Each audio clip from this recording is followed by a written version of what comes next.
Hello, hello, hello. Welcome back to Run It Back, the show we try to get things right the second time. In today's episode, we're going to be going over a draft here, a traditional draft by J.M. Tron. I specifically requested one of the mystical Insidious Roots decks that have been out and about floating around. I haven't really had a good one I wanted to share, and so I knew that J.M. Tron had been doing some of these. He was gracious enough to send over this draft, and we will hop right in.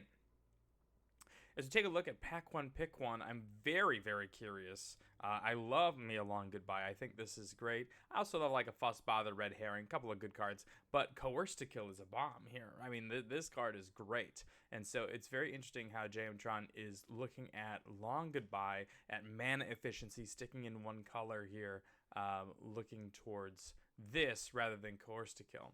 And even if we're going to be in black, I don't necessarily feel like we need to be in specifically blue-black to play this card. But we went with the Long Goodbye, the tempo play. Very interesting pickup here. Moving on to Pack 1, Pick 2. Interesting also here, we see the Exit Specialist, which has been a huge card on everybody's radar. Love this card. This card is great. Also like me, an Unscrupulous Agent, but if I'm looking between the difference between this Unscrupulous Agent and the Aftermath Analyst, I think both of these are good. Pack 1, Pick 3. Man, if we're playing Roots, this is great because it gives you 3 tokens, all of which can tap for mana later. It's also something to ramp into with your Roots. Just generally a good card. Also, if you happen to end up playing the Case of the Shattered Pact, you've got a Roots and a Killer Among Us that solves the Pact. It goes really well. Pack 1, Pick 4. We see an Underground Mortuary and an Analyze the Pollen, and I think this is a great thing to talk about the difference between these two. Now, both of them fix, right? This one requires you have a forest in order to get to the other one, but you also have the upside of going to get a creature later as well, which is really good. It also is Collect Evidence. Now, in Insidious Roots and Chalk Online decks, you want to be collecting small amounts of evidence often, right? So things like your Collect Evidence 3, Collect Evidence 4, 8 is a lot, and I don't really want to be doing that very much. However, the power level is here. The other key factor to point out between these two cards is that if you are drafting 23 playable cards and you're going to play 17 lands, which is pretty standard, this takes up a land slot. Right, so now you get to spend 24 of your picks increasing your deck and power level and smoothing, rather than this one, which only spends your 23rd slot, right? And so utilizing some of your picks on these mana fixers that will be in your mana base, even if they're things like the Escape Tunnel or the Promenade, right? These are things that really can help make your deck better over time, rather than just kind of sticking with that same power level. The last thing to point out is that Surveil 1 here can be huge. It could be sort of, whatever, ditch a land, ditch a spell, whatever. But if it can ditch creatures and put those in the graveyard, maybe something like a Gravestone Strider, then you can really sort of start to go off with some of these things. In Pack 1, Pick 5, not a lot here for us. I'm very unexcited. We've got a couple of disguised creatures like the big ones way over here. But obviously, if one Aftermath Analyst is here, we definitely want another one, because as they continue to mill more lands, then you can end up getting them back. Or just 1/3 blockers is great in this format if we're going late. Pack 1, Pick 6, we are rewarded with the Roots. I love this card. This is exactly what we're looking for here. We've got some creatures we want to be getting rid of out of the graveyard. We've got some ways to fill them in. Let's go. Pack 1, Pick 7, Topiary Panther is great. It cycles early to go help fix for you, and then also is a good thing for a high Collect Evidence later in the game that also triggers your Roots. So I'm in for Topiary Panther. If we want one, we want two. Let's go. Get another Panther in here. Pack 1, Pick 8. And Pack 1, Pick 9, we've got Gravestone Strider. So now generally when I was first starting the format, I was thinking, oh, we want 3 colors. This is going to be good mana fixer, and you get a little bit of value to hate on your opponent's Collect Evidence later on. And then this card tanked on me. I didn't like it. I didn't want it. It wasn't very good at doing what it was doing. And then my eyes were open. JM Tron ended up posting in the Discord and eventually said, if you end up exiling it, targeting another creature in your graveyard, you get 2 Insidious Roots triggers or Soul Innervation or Chalk Outline triggers, because this exiles on cost itself, so that triggers. Then you exile the other card on effect, let's say a Topiary Panther, and now you get 2 plants. They all grow twice. I think it's great. So now we're all in on the plan. Pack 1, pick 10. Rift Burstalion is great because it allows your roots tokens to ramp out into this large creature. This is the biggest thing in the format, and it is awesome. Pack 1, pick 11. We are getting a Loxodon Eavesdropper late. This is a great sign. Great pickup here. Pack 1, pick 12. Nothing for us. Pack 1, pick 13. Sweet. 20 whole gems. All right, moving into Pack 2, pick 1.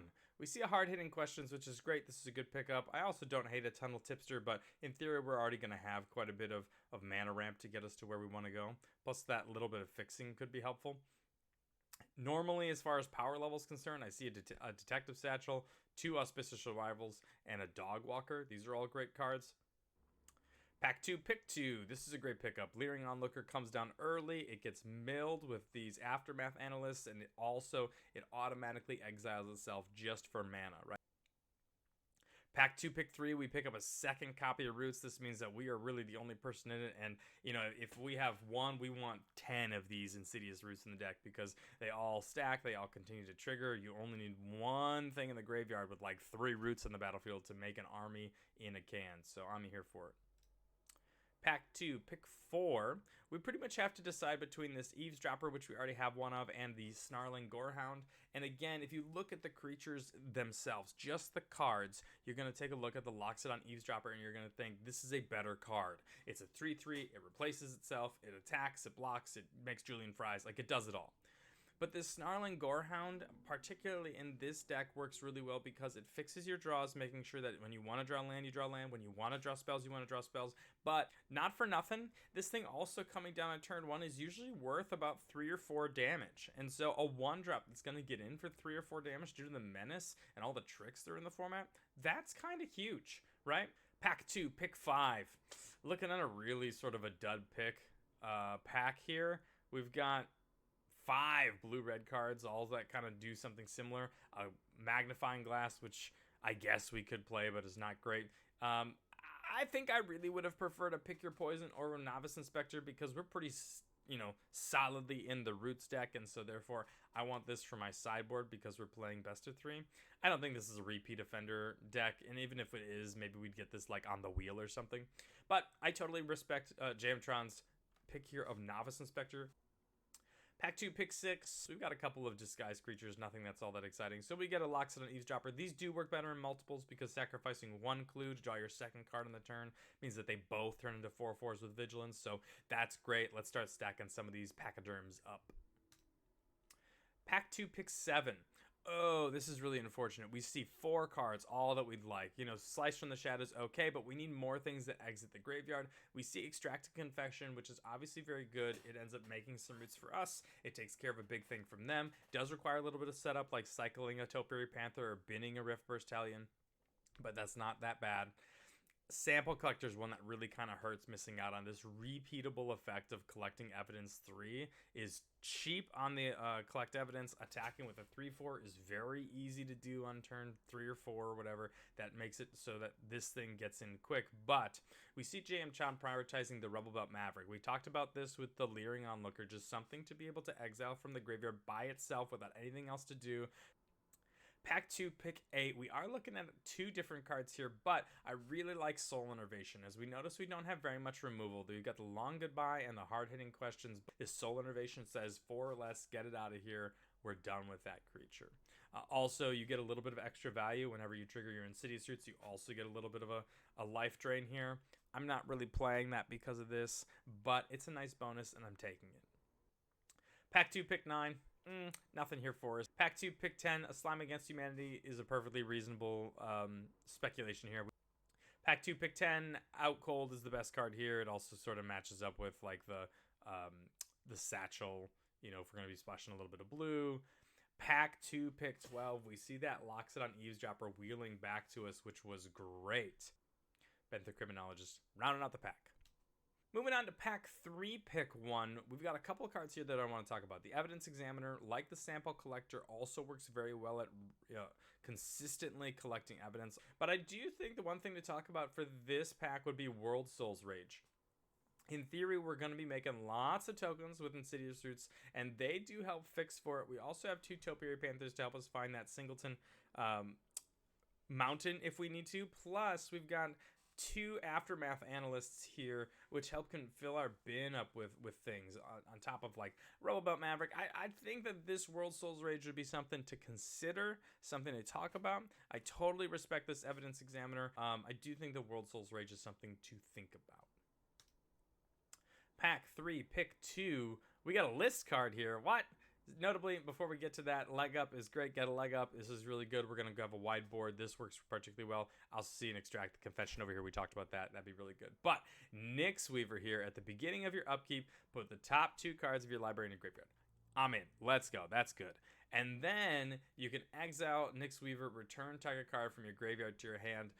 That is good. It's not the best. 2/3 reach, though, however, is phenomenal in this format. It blocks all your morphs. There's lots of little spirits and flying detectives and random little 2/2s that are flying over everywhere. So 2/3 reach is great. Fills up the bin, and then eventually, whenever somebody points a removal spell at it, you can get rid of this thing from the battlefield to pick up your, eavesdropper again or something else. This aftermath analyst. But doesn't really matter so long as it's a creature. That way you can get your roots triggers at instant speed. Pack 3, pick 3. Really only a couple cards. We have, a third Topiary Panther. It seems like JMTron is satisfied with the 2, and I'm fine with that as well. That's pretty great. We have the Forensic Researcher, which looks particularly good for 2 reasons. One, it helps you sort of ramp into what you want, but also this Collect Evidence 3 at instant speed is particularly good. I would also just think about maybe we can wheel this Presumed Dead, as it's a really easy way to trigger 2 more roots triggers after your opponent like enters combat or whatever, and then every now and again you might end up being able to use that +2/+0 to trade up on something, or maybe get in a little bit of extra damage for lethal, etc. But Forensic Researcher is great. Seems like we're definitely going to be splashing blue with this Evidence Examiner and such. Super easy to do with the Topiary Panther.